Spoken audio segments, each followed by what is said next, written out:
prendre des drogues pour et pendant le rapport sexuel. What? Le chemsex, toi tu connais? Alors viens, on va en parler dans cette vidéo.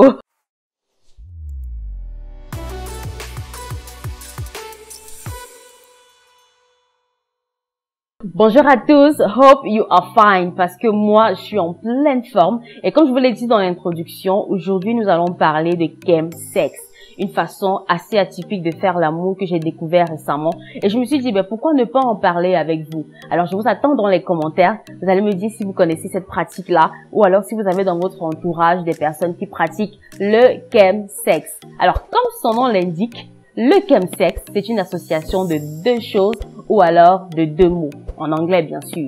D'un côté, nous avons chem qui nous vient de chemical, bien évidemment, et de l'autre côté, nous avons sex qui nous vient de sexe. Du coup, il faut savoir que le chemsex, c'est généralement un plan à plusieurs qui est très connu dans les communautés gays et aussi dans des milieux libertins hétérosexuels. Les chemsexeurs, dans leur jargon, vont généralement parler de plans chems.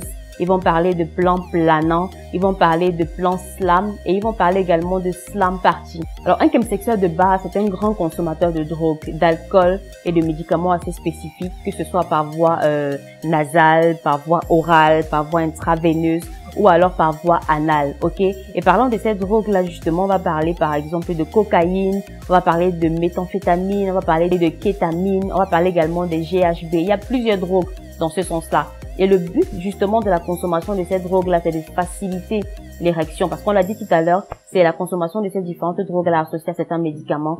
Ça va faciliter l'érection, ça va augmenter le plaisir, le désir et surtout favoriser l'endurance. C'est la raison pour laquelle vous allez voir certains chemsexeurs enchaîner les rapports sexuels sous effet de drogue pendant des heures et des heures, et d'autres même vont enchaîner des rapports sexuels pendant des jours. Il y en a qui vont partir, il y en a qui vont aller jusqu'à 2, jusqu'à 3, jusqu'à 4, et même d'autres vont aller jusqu'à 5 jours non-stop, que ce soit en présentiel ou alors par cam sur Internet. Waouh!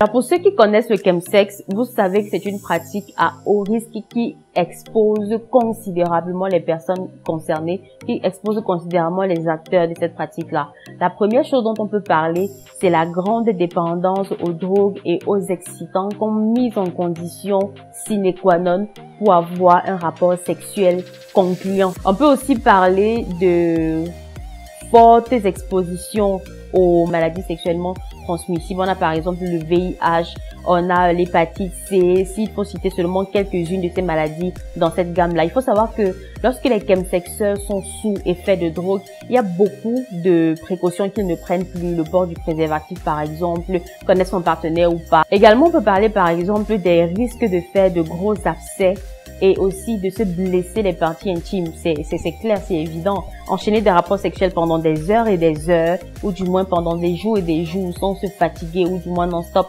forcément, on va arriver à un point où on aura des blessures au niveau des parties intimes. Parce que le système est complètement inhibé, il ne fonctionne plus normalement. Alors on va se retrouver en train de faire des erreurs et l'organisme va prendre un grand coup par rapport à ça. La partie qui est assez intéressante pour moi et qui est assez triste et qui fait en sorte qu'on puisse sonner justement cette alarme de danger là, c'est le fait que lorsque vous voyez des chemsexeurs, ce sont des personnes qui sont généralement isolées, ce sont des personnes seules, ce sont des personnes qui n'ont plus d'amis, qui n'ont presque plus de famille, en dehors justement des personnes qui sont dans ce plan, ou du moins dans ce milieu libertin, ou bien dans ce milieu de chemsex là, des comas involontaires dus à des overdoses, la mort, mais surtout la perte d'estime de soi et la perte de confiance en soi. On a l'impression qu'on n'est plus quelqu'un de normal, on peut plus faire les choses par soi-même, déjà qu'on n'a déjà pas de vie sociale, c'est très compliqué de se réintégrer dans la société. La bonne nouvelle, c'est que tout chemsexeur peut sortir de cette dépendance-là. Parce que toute personne qui est chemsexeur, justement, comme on l'a dit tout à l'heure, c'est un grand consommateur de drogue. On peut en sortir, justement, en arrêtant déjà avec la consommation de drogue. Et pour arrêter avec la consommation de drogue, on a besoin d'aide. Il y a des centres qui aident dans ce sens-là. Il y a des numéros de téléphone spécifiques également qui aident dans ce sens-là. Donc, la bonne nouvelle, c'est que vous pouvez sortir de cette dépendance. Et si vous avez dans votre entourage des personnes qui pratiquent le chemsex, il faut les encourager à parler parce que parler permet d'exposer le problème et donne la possibilité aux autres de vous aider. si vous avez envie de sortir de cette pratique-là. Et personne ne prend plaisir à être constamment sous drogue, inhibé ou alors dans des comas parce qu'il est constamment impliqué dans une pratique justement qui ne favorise pas son insertion dans la société, son intégration dans la société.